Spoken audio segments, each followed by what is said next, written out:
Okay, let's go. So, we're in medieval times, in like the year 405.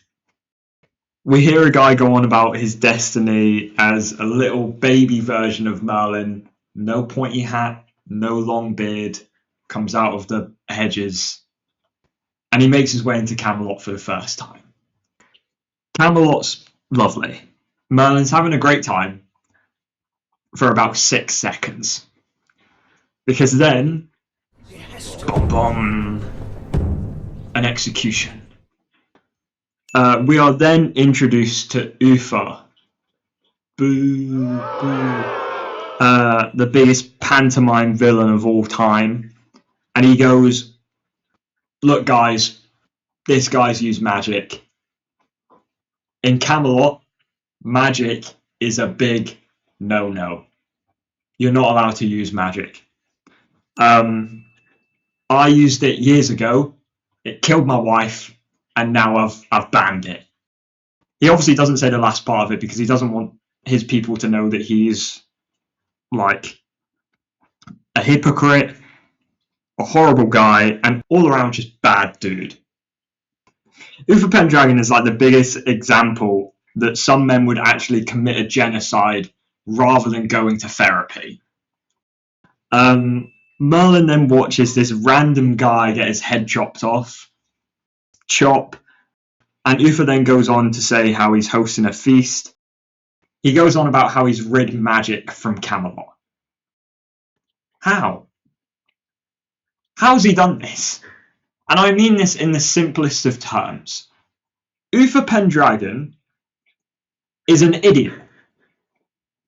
He loses to magic each week. 50 episodes, or how many episodes of Merlin there is, Uther Pendragon loses to magic pretty much 90% of those episodes. Merlin has to save his ass every damn episode. And we're telling me that Uther got rid of magic. For 20 years he was sound. Merlin shows up and he seems to lose every day. So Uther goes on about how he's so happy that magic's gone. He's like, yay guys, no magic here, apart from the guy that I've just murdered for it. We're good. Guy that he's just murdered's mum then shows up. I don't think we're ever told her name, so I'm going to call her Sandra. Sandra shows up and she's like, oi, you killed my son. I ain't happy with you. I'm going to kill your son. We then see how powerful Sandra is, which begs the question, why didn't she come here earlier? She could have saved her son by using the magic that she so clearly has. If she showed up 30 seconds earlier, her son wouldn't have been killed. Merlin then watches this, and he's like, do you know what? I want to stay in Camelot.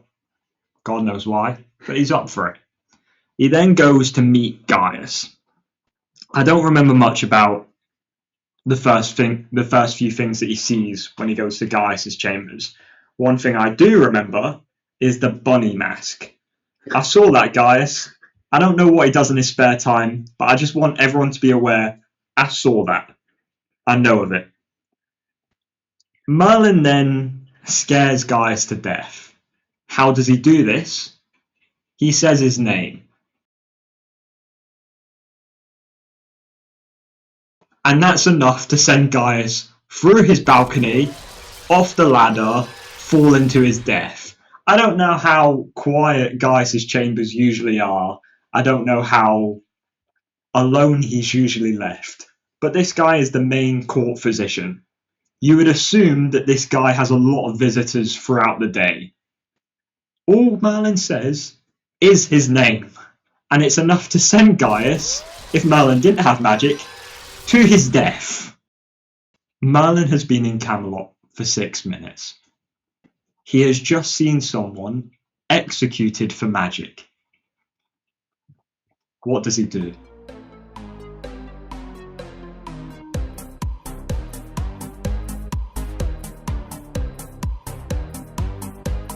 He fucking uses magic. He saves Gaius, which we can all now go, hooray, well done, Merlin, because we know that Gaius is a nice guy. But at this point, Merlin doesn't know anything about this man. He works for Uther. There is every possibility that Gaius gets up from the bed after Merlin has saved him, turns to Merlin and goes, "Witch, execute him now." The axe is still out. They've not moved the axe at all. They want another execution. Thankfully, Gaius is a nice guy. He obviously then asks who Merlin is. Merlin says that he's Hunif's son, and he's been sent here to kind of like learn from Gaius and things like that. It's bad parenting. You type in bad parenting in the dictionary, and you'll see a picture of Hunif's face. What made her think this was a good idea? From what we understand later on in the series, there are some parts of like the realm that don't fully ban magic. Camelot seems to be the strictest we ever see when it comes to magic, and Hunif's bright idea was to send her son, who can't control his magic, to the place where, if he uses his magic, he's going to be killed. Yeah. I was angry. We are then introduced to Morgana. Hooray! Goated character, love Morgana. She can do no wrong in my eyes. Put that on the record. What? Nah, I never knew that. We then see a young Eve Miles, who is actually Lady Helen, being escorted by Camelot's guards to Camelot to sing a song. And we see non-Lady Helen, Sandra, as we've called her, make her way past the guards, which was probably easy, considering they're shit at their jobs. And it's kind of like a brutal scene where she comes into Lady Helen's tent and she stabs a doll. Very violent. Also begs the question, why didn't she just stab her? I'm assuming that it has something to do with the spell to make Sandra turn into a young version of Lady Helen. But for me, it kind of just looked like she didn't want to get her hands dirty. She didn't want to stab her. It's a PG show. She kind of came into the tent and went, "Look, Lady Helen, I can't stab you. This is the first episode of a BBC show that's going to be on at Saturday night at like 9 p.m. We ain't past the watershed yet. I can't stab you. I'm going to stab this doll instead." But we then see Sandra turn into a young Lady Helen. We then go back to Merlin, who is awoken by like the worst alarm clock in history with someone saying his name. And it just gives me like flashbacks of when I was late for school and my mum was saying my own name from like the bottom of the stairs. And I was kind of like waking up and I was like, oh no. Gaius then makes the biggest mistake in the entire show. And you've got to think, this show goes on for 5 seasons. It's a long show. His biggest mistake is here, because he sends Merlin to do his job. You can help me until I find some paid work for you. Here, for Sir Olwen. He's as blind as a weevil, so warn him not to take it all at once. Okay. Merlin is specifically told, don't let this guy drink the entire drink. 12 seconds later. Merlin then goes to this guy and he gives him his potion for whatever medicine that this guy needs. And he starts to down it. Merlin has 5 seconds to stop this man. He does not. He kills this man. Spoiler alert, we never see this guy again. Merlin's killed him. First day on the job, he had one simple instruction: don't let him drink it all at once. And Merlin let him drink it all at once. I'm sure it's fine. It wasn't fine. We never see him again. We then meet this other guy. He's a dick. He's trying to show off in front of his friends by bullying this servant. And Merlin sees him and he's like, look man, come on, you've had a nice time. Stop it. This guy turns around to him and he's like, "Who the hell are you?" I want to make this very clear. There's some tension in this scene. There are a lot of comments and a lot of remarks that get the eyebrow. Tell me, Merlin, do you know how to walk on your knees? No. Would you like me to help you? But it ends with Merlin throwing a punch, and the guy goes, "Well, you're fucking going to jail for that, son." And Merlin's like, "Who are you, the king?" No, I'm his son, Arthur. The first introduction we have to this guy, King Arthur, who's known in everyone knows the story of King Arthur. Sword in the Stone, King of all kings, everyone knows King Arthur. However, this King Arthur, Merlin is then awoken again by a stupid alarm clock, but obviously he's in prison at this point.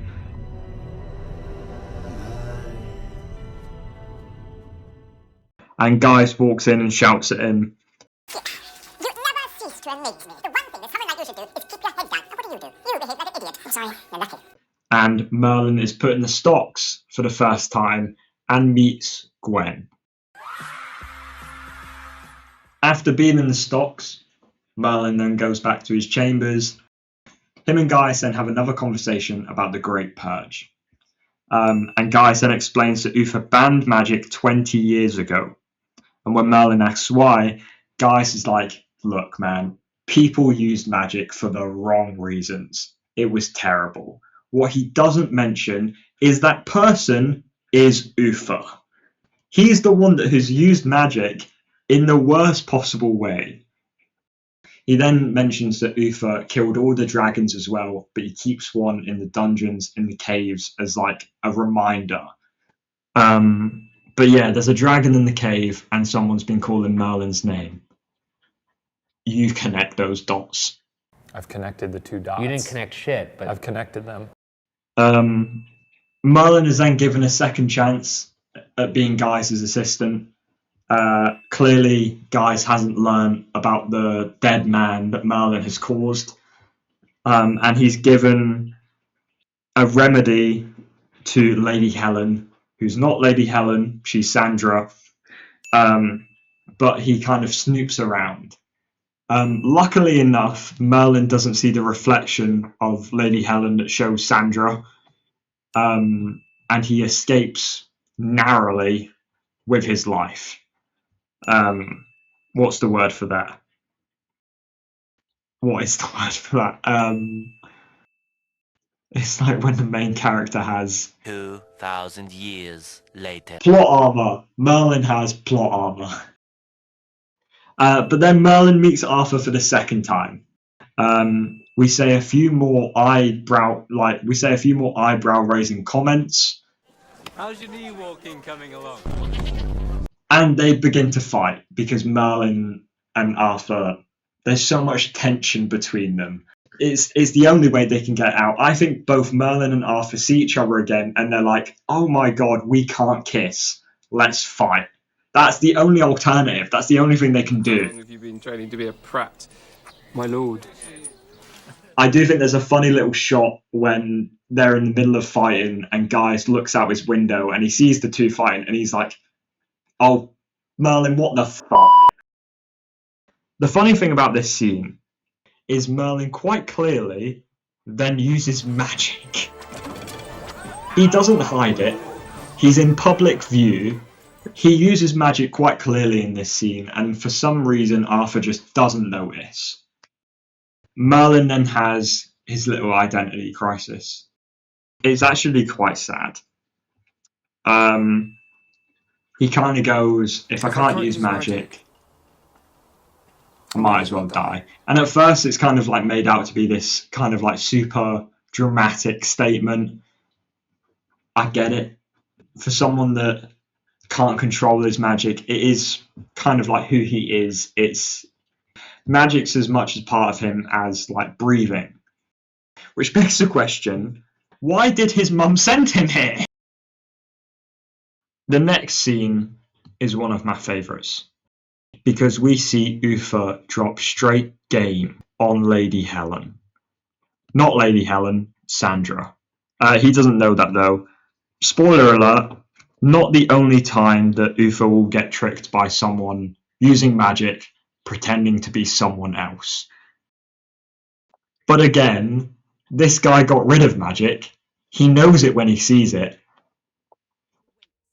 And the two of them discuss her performance and Arthur's mum, and she's pretty clear on what she's going to do.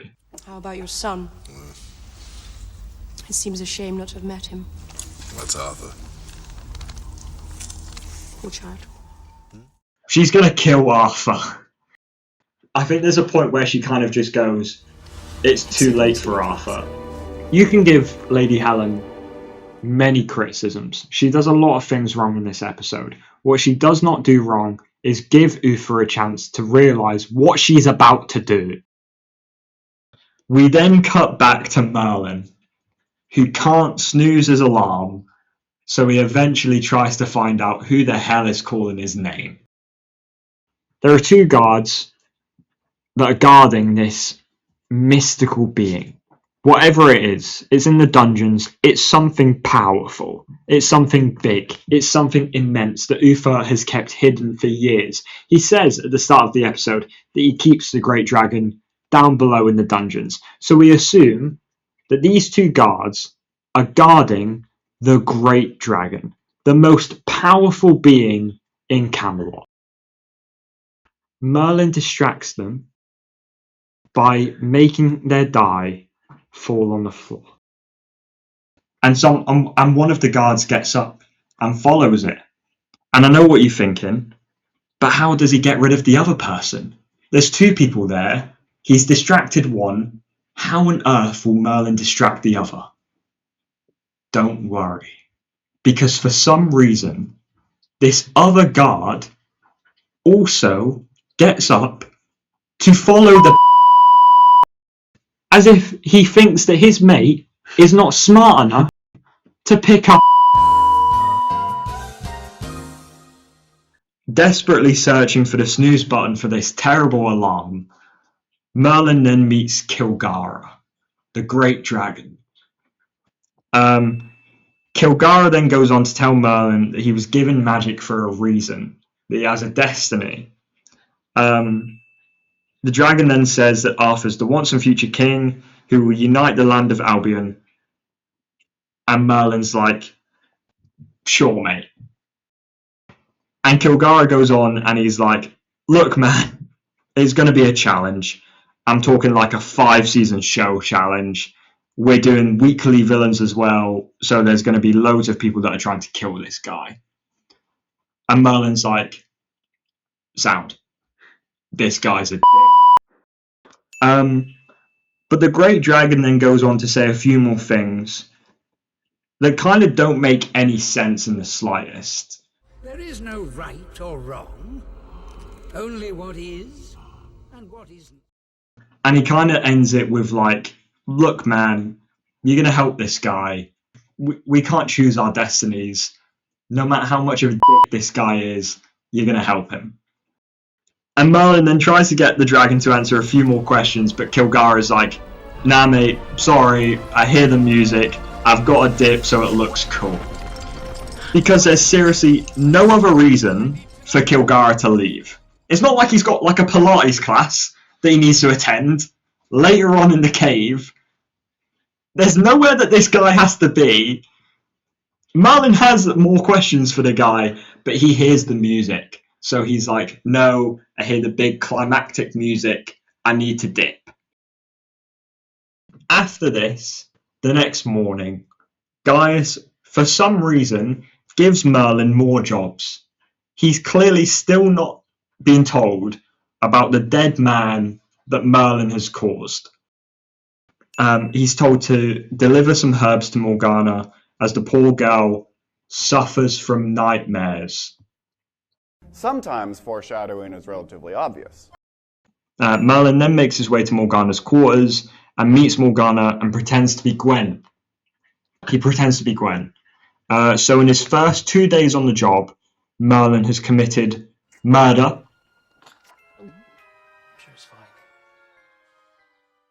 identity theft. Where are you? Here? Identity theft is not a joke, Jim. Millions of families suffer every year.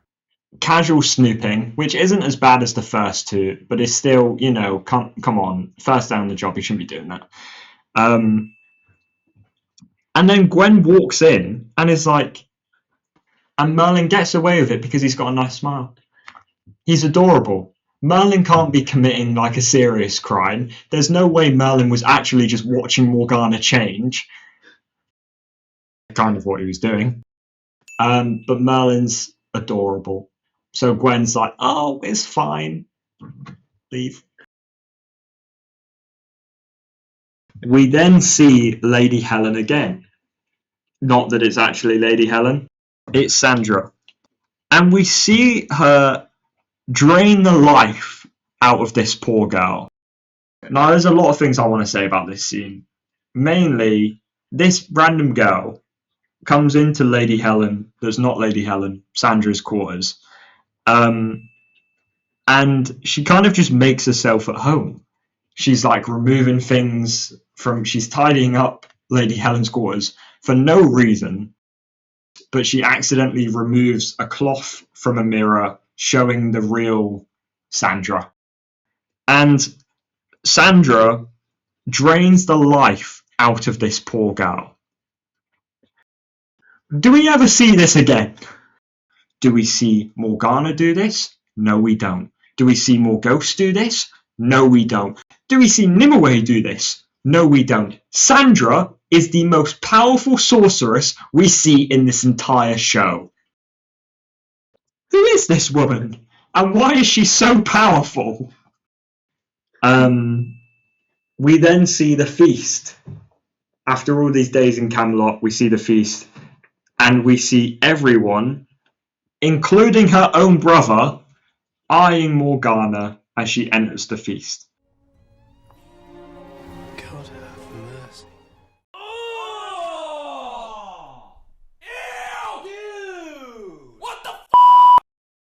Do we put this on Ufa's record as well as being hypocritical, horrible, all-round bad dude?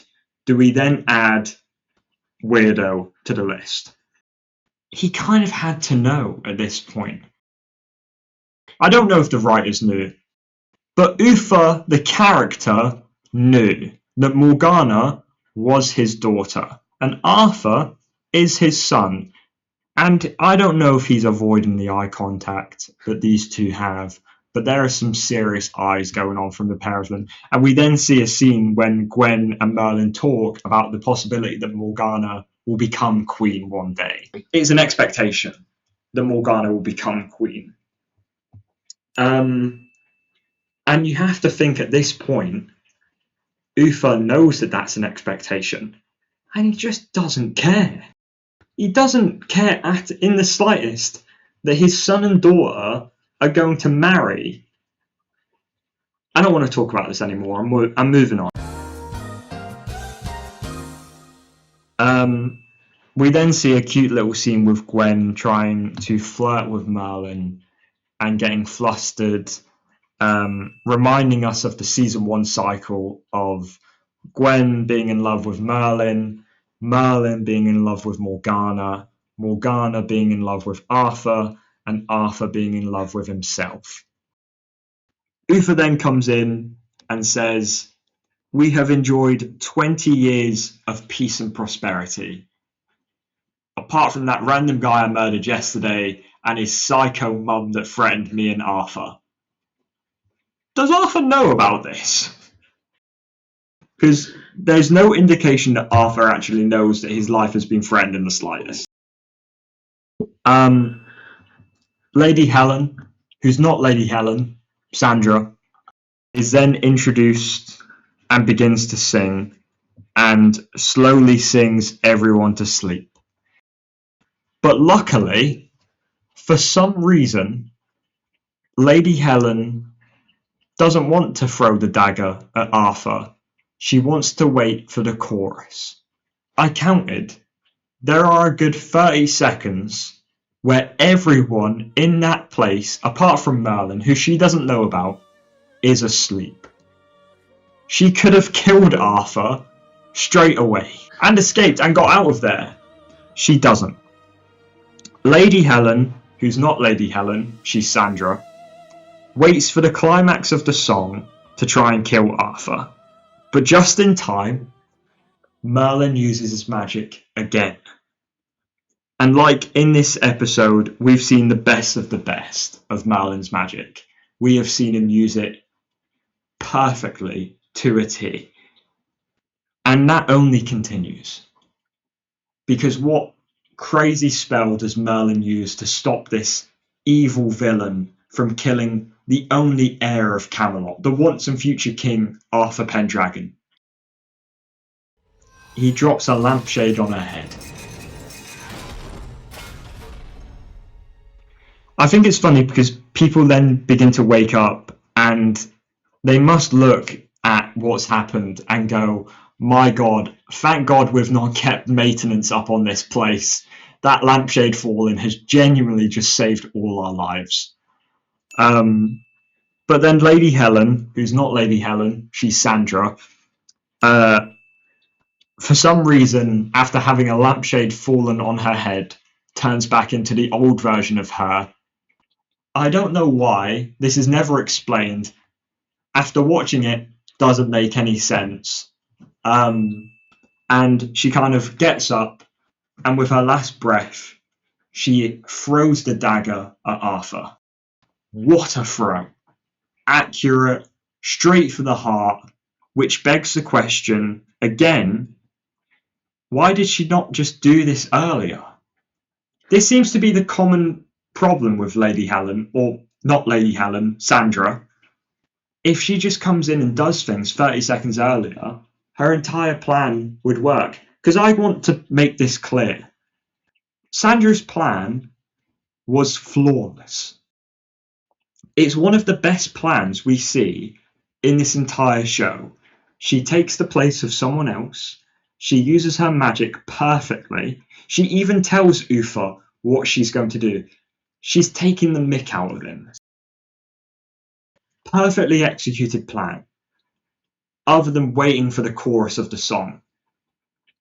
But luckily again, Merlin reacts in time, and he once again uses his magic to slow down time. A useful skill, spoiler alert, that we will never see again. And he saves the prince's life. And Uther then talks of a debt, a reward for Merlin.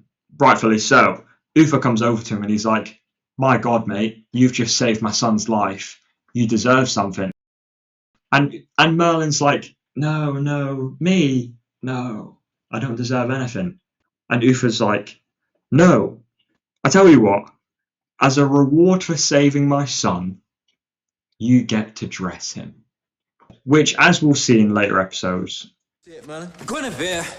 Arthur! is a good reward. And the funny thing is, Arthur is about this. We cut to Gaius, who's very happy. No more dead customers for him. Rest in peace, random guy. And we then get to the last scene of the episode, where Gaius admits that he saw Merlin using magic to save Arthur. And he's like, look, man, this is what you can do. It's your destiny to protect Arthur. So maybe using magic is the way forward with this. And he gives Merlin a book of spells, a book of incantations. So for the next few episodes, the next few series, we can imagine that Merlin uses his magic to great effect. All these different spells that he's going to do. We will never see Merlin just hold out his hand and push someone away using magic. That will never happen because he's got a book of spells. Sarcasm. The cowards lie. And Arthur then calls for Merlin, which kind of summarizes the rest of the show. And Merlin smiles. Little does he know, this is going to be the worst job of his entire life. And the journey begins.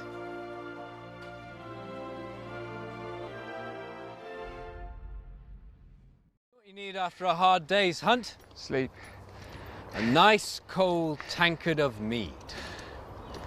Pub's not that way, mate. It's down there. Where are you We'll going? just back up to the pub.